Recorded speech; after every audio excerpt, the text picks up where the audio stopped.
हाँ, अस्सलाम वालेकुम। मैं मोहम्मद हुमायूं जमील उम्मीद करता हूँ आप सब खैरियत से होंगे। हेल्थ अवेयरनेस सीरीज़ में आज हम बात करने जा रहे हैं कॉन्स्टिपेशन पे। सबसे पहले कॉन्स्टिपेशन पे बात करने से पहले हम देख लेते हैं कि हमारी बॉडी में जब हमको फूड इनटेक करते हैं तो उसके लिए एक नॉर्मल मैकेनिज़्म चलता है क्या है। बेसिकली जब हमको फूड इनटेक करते हैं तो वो खुराक जब हमारे मैदे में पहुँचती है तो मैदे में मौजूद मुख्तलिफ एंजाइम्स और एसिड उसको तोड़ते हैं और फिर उसका तोड़ने के बाद वो उसका कुछ हिस्सा वो टूटते हुए आगे की तरफ मूव करते हुए छोटी आंत की तरफ जाता है, जहाँ से उसको मज़ीद तोड़ा जाता है और फिर वो उसमें छोटी आंत के आखिरी हिस्से से जज़ब होके खून की तरफ चला जाता है और जो बेकार मादे हैं वो फिर लार्ज इंटेस्टाइन की तरफ चले जाते हैं। वहाँ से फर्दर पानी और कुछ नमकियात की ज़रूरत के मुताबिक एब्ज़ॉर्प्शन होती है और वो एब्ज़ॉर्ब होके खून में चले जाते हैं। अब होता ये है कि अगर वहाँ से वाटर की एब्ज़ॉर्प्शन बहुत ज़्यादा हो जाए, तो इसके नतीजे में जो स्टूल है वो बहुत ज़्यादा हार्ड हो जाता है। अब यही चीज़ कॉन्स्टिपेशन की वजह बनती है, तो अगर हम बात करें कि कॉन्स्टिपेशन फिर है क्या?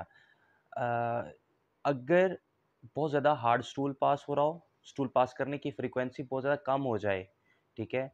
लाइक आपको 1 दिन में आप कुछ स्टूल पास नहीं कर रहे, आप 3 दिन में 1 दफ़ा, हफ़्ते में 3 दफ़ा इस तरह से स्टूल पास कर रहे हैं, उसकी फ्रीक्वेंसी कम हो गई है। स्टूल पास करने में बहुत ज़्यादा दिक्कत हो रही है, स्टूल बहुत ज़्यादा हार्ड हो रहा है, स्टूल पास करने की अर्ज तो होती है, लेकिन उसकी ख़्वाहिश होती है, लेकिन स्टूल पास हो नहीं रहा होता, तो इस सारी सिचुएशन को फिर हम नाम दे देते हैं कॉन्स्टिपेशन का। अब यहाँ पे सवाल ये पैदा होता है कि क्या कॉन्स्टिपेशन एक बीमारी है? कॉन्स्टिपेशन एक बीमारी ज़रूर है, लेकिन कॉन्स्टिपेशन हमारे हेल्थ या यूँ कह लें कि हमारे लाइफ़स्टाइल की वजह से होने वाली एक बीमारी है। लाइफ़स्टाइल में कौन-सी ऐसी चीज़ें हैं जिसकी वजह से कॉन्स्टिपेशन होती है, तो उस पे बात कर लेना बहुत ज़रूरी है। उसमें सबसे पहले हमारा फूड जो है वो बहुत ज़्यादा ज़रूरी है। फूड जैसा कि जंक फूड, ठीक है? और बहुत ज़्यादा प्रोसेस्ड फूड लेना, बहुत ज़्यादा मीट का इस्तेमाल करना या ऐसी खुराक जिसमें डाइटरी फाइबर्स का ना होना। डाइटरी फाइबर्स ये बेसिकली हमारे खुराक का वो हिस्सा है कि जो हज़म तो नहीं हो रहा होता, लेकिन वो वहाँ से फ़ाज़िल मादों को निकालने में हमें मदद दे रहा होता है। अब ये डाइटरी फाइबर हमें कहाँ से मिलता है? आप कच्ची सब्जियाँ खाते हैं, फ्रूट लेते हैं, आम है, गाजर है और इसके अलावा आप ब्रेड खाएँ, एप्पल, बनाना ये और ऑरेंज, ये वो फ्रूट्स हैं जिसमें डाइटरी फाइबर हमें भरपूर मिकदार में मिल जाते हैं। तो अब इसके हम काज़ज़ की ही बात कर लें, तो काज़ज़ में ये चीज़ है कि आपका अनहेल्दी लाइफ़स्टाइल है, जैसा कि खुराक में डाइटरी फाइबर का ना होना, प्रोसेस्ड फूड का बहुत ज़्यादा इस्तेमाल करना, मीट का बहुत ज़्यादा इस्तेमाल करना और इसके अलावा फूड में डाइटरी फाइबर का ना होना, वाटर की इनटेक कम करना। फिर इसके अलावा कुछ हमारे फूड इनटेक का टाइम फिक्स नहीं होता। मतलब हम जो है बस जो आ रहा है खाते चले जा रहे हैं, उसका हमने कोई एक टाइम फ्रेम नहीं बनाया हुआ। हम रेगुलरली एक स्पेसिफिक टाइम पे मील नहीं ले रहे। बस हम जो है ना जो जैसा आ रहा है बस खाते चले जा रहे हैं, ठीक है?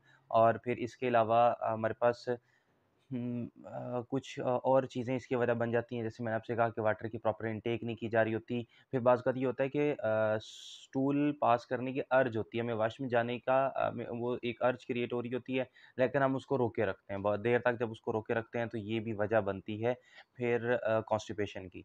तो अब इसके बाद अगर हम बात कर लें कि कॉन्स्टिपेशन के क्या प्रिवेंटिव मेजर्स हैं, तो उसमें यही है कि कॉन्स्टिपेशन चूँकि हमारे यहाँ हर एक बड़ा तबका कॉन्स्टिपेशन से सफ़र कर रहा होता है, तो उसके लिए ज़रूरी है कि अपनी खुराक में भरपूर मिकदार में डाइटरी फाइबर्स लें। डाइटरी फाइबर्स के अलावा आप वाटर का इंटेक अच्छा करें, लाइक 6 टू 7 ग्लास वाटर आप डेली इंटेक करें और उसके अलावा आप जो जैसे मैंने आपसे कहा कि अनहेल्दी लाइफ़स्टाइल को अवॉइड करें और ये जैसा कि अनहेल्दी में क्या है कि आप बहुत ज़्यादा मील ले रहे हैं, सब्ज़ियाँ इस्तेमाल नहीं कर रहे, फूड कम ले रहे हैं। इस चीज़ को अगर हम अवॉइड करें। फिर इसके क्या जनरल रेमेडीज़ क्या हो सकती हैं? जनरल रेमेडीज़ की अगर हम बात करें तो उसमें हम सिंपली जो है आप डाइटरी फाइबर्स ले सकते हैं जैसे कि इसबगोल है, ठीक है? इसके अलावा आप कच्ची सब्जियों का इस्तेमाल करना शुरू कर दें, पानी का इस्तेमाल ज़्यादा शुरू कर दें। ये कुछ चीज़ें हैं, कुछ दिन के अंदर-अंदर इससे जो है आपकी कॉन्स्टिपेशन ठीक हो जाती है। हाँ, अगर कुछ ऐसी चीज़ें हैं जिसकी वज़ह से आपको परेशान होना ज़रूरी है, जिसकी वज़ह से आपको फ़ौरी तौर पे डॉक्टर्स के पास विज़िट करना लाज़मी है, वो कौन-सी सूरतें हैं? पहला कि अगर आप स्टूल पास कर रहे हैं, स्टूल के साथ ब्लड आ रहा है, चाहे कि वो ब्लड फ्रेश ब्लड है या पहले से वो स्टिक हुआ हुआ है और इसके अलावा स्टूल के साथ जो है वो अ पस आ रही है, इनकम्प्लीट एम्प्टाइंग हो रही है कि आप एक दफ़ा वॉशरूम गए, आपने स्टूल पास किया, लेकिन उसके बाद आपको फिर अर्ज हो रही है, आपको लगता है कि नहीं अच्छा मुझे दोबारा वॉशरूम जाना पड़ेगा, I have to pass stool again. तो इस किस्म की सूरत हाल है, तो या आप स्टूल पास करते हैं, उसमें बहुत ज़्यादा वर्म्स आपको नज़र आते हैं, तो ये कुछ चीज़ें हैं जिसमें आपको फ़ौरी तौर पे कंसल्ट करना होगा अपने नियर बाय फ़िज़िशियन को, क्योंकि बाद में किसी परेशानी की वजह बन सकता है, इसलिए इसको विज़िट करना लाज़मी है। उम्मीद है कि आप सब अपनी सेहत का ख़्याल रखेंगे, दुआ में याद रखिएगा। अल्लाह हाफ़िज़।